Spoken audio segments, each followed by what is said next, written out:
C'est un voyage d'enquête pour la sélection des cadres au niveau du district dans la province du Sichuan. Huang Lidien, un responsable de la préfecture autonome tibétaine de Ganzhou, s'apprête à entendre des candidats dans un bourg local.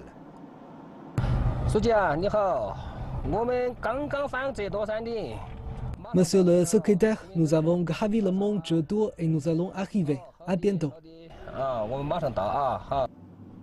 Le candidat travaille dans le bourg tibétain de Gaba, à quelques 80 km à l'ouest de Krangding, capitale de Ganzhou.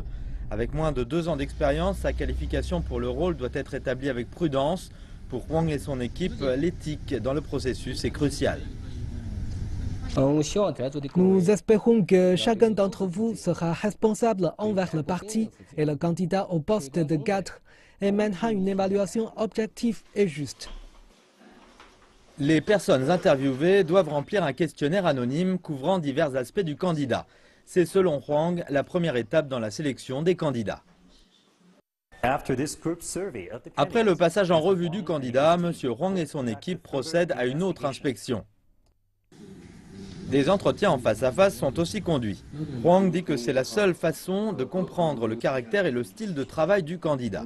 Un tel travail est monnaie courante à Ganzhou, une préfecture montagneuse qui s'étend sur 150 000 km². De retour à Krangding, les responsables fouillent le dossier du candidat. Ils consultent aussi le personnel des autres sections du département. Et un test psychologique a lieu aussi.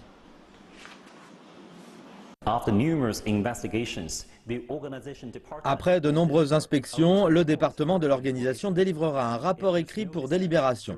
Et si le processus ne soulève aucune objection publique, la nomination finale aura lieu. Une période de publicité dure ensuite 5 jours et les informations peuvent être vérifiées via la télévision, les journaux et les sites internet. Mais l'inspection ne se limite pas à cela. Nous nommons aussi des superviseurs chez le public depuis 2013 pour surveiller notre travail quotidien et la sélection des cadres dans notre préfecture. La nomination des cadres couvre une procédure spécifique comme la mise en avant d'une motion, les délibérations, les prises de position et les inspections de la discipline. Un ensemble de règles sur les nominations et la sélection des cadres du parti a été publié en Chine en 1995 et établi formellement 7 ans plus tard. Une nouvelle version a été promulguée en 2014. Pour Huang, un tel processus montre qu'il y a une volonté d'avoir un meilleur environnement politique.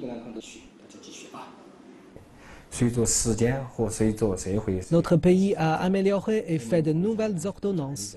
Et nous sentons que leur application durant notre travail est plus scientifique et normalisée. Pour ce qui est des normes présidentes à la sélection des cadres, Huang dit que son département met l'accent sur l'intégrité et que seuls les plus honnêtes et intègres peuvent être nommés. Grâce aux enquêtes et entretiens de terrain, nous connaissons mieux les candidats sous différents angles et nous formons une référence scientifique pour la sélection des cadres après une analyse de compréhension.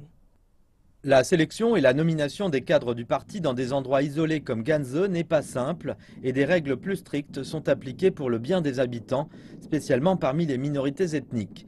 Mais pour Huang et ses collègues, une sélection efficace et juste des cadres est toujours leur objectif premier.